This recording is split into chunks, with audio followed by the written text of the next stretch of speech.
Hiya, I'm Ellie. I'm a lesbian, obviously. I think we all know that by now.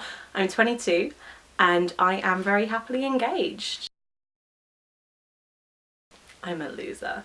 Okay, for my birthday a few months ago, my now fiance Lilith bought me this book I say in my notes while it's not in front of me.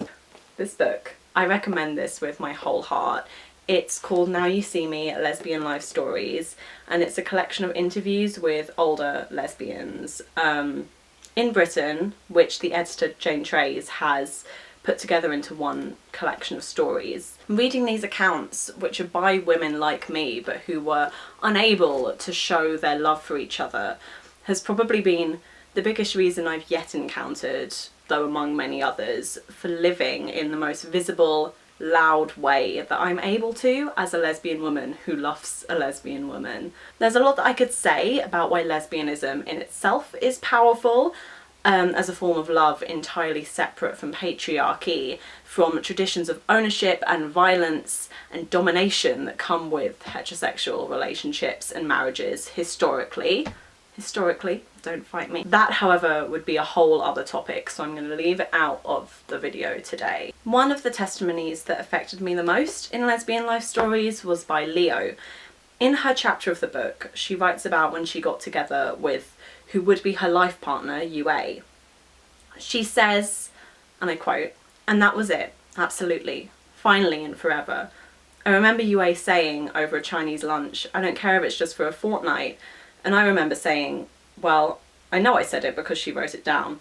I discovered it in her diary, that she was my future, that there wasn't any doubt about it then, as I was hers." And further down the page she then says, "Nobody saw us. They didn't see what it was. We had one friend, I think, who did, but we didn't discuss it. We just knew she did. She's still a great friend. There was no sort of status for it. There was just the reality of it, and that was unimpeachable. But describing it or talking about it, well, that just didn't happen." Leo and UA were together for 44 years until UA died. They were only out and then in a civil partnership for the tail end of that time.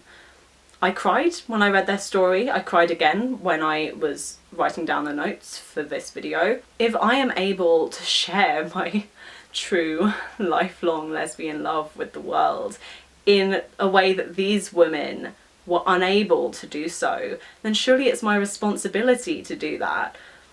To carry on the legacy of those who were unable to love freely and those who still can't in various parts of the world now. Visible lesbian and gay marriages are normally older people. The gay people that you see getting married tend not to be younger generations. People who have been together for their whole lives but have only recently been allowed to marry or even get civil partnerships. We are the first generation of people, in the UK at least, who are allowed to marry as and when we fall in love. We are the first generation of people who are able to start our lives together, being married rather than only finish them. We can make a commitment to the rest of our lives that's coming rather than only acknowledge what we've already lived. This recognition of relationships through lesbians getting married is not only social but also legally important, which was highlighted again in Lesbian Life Stories, where some women who weren't married to their partners weren't granted legal rights or visitation when their partner was ill or in a nursing home. Obviously this isn't something that I have to deal with now, hopefully ever, but it is an issue that came directly from gay couples not being legally recognised, and then that combined with homophobic institutions. As a lesbian, I do not want to heterosexualise myself, far from it. I don't want to have a relationship that imitates heterosexual marriage, and this is not what this is or what this is ever going to be.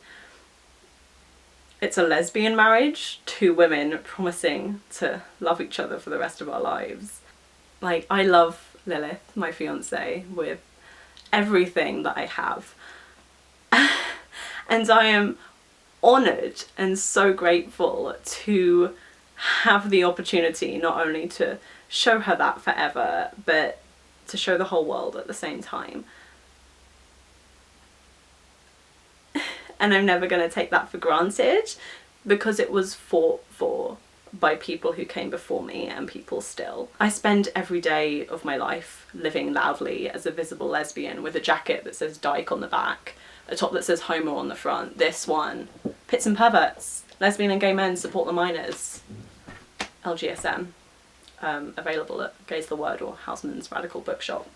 That's where I got it from. Just support it, LGSM. Even just walking down the street holding Lilith's hand is a visible act. Lilith has a t-shirt with a quote on that says, "To be visibly queer is to choose your happiness over your safety." And that's the fact that we live with every day. We celebrate our love because it makes us the truest, happiest version of ourselves. And we're going to get married so that we can promise that feeling forever. And that's a risk that we take, because any day we could be beaten up on the bus, shouted at in the street, murdered for it. But to give the woman that I love my constant support and time and affection, that risk is worth it. And to love like that deserves to be celebrated and known. And we're going to have a cute wedding too. And anyone who says against it, it's just not coming, are you? So, sucks for you. And that's all I've got to say today, and I'm sweaty because it's hot, so I'm gonna leave you there. There's my ring. There you go. Can you see it? Don't care if you can't. It's not for you. See ya. Bye.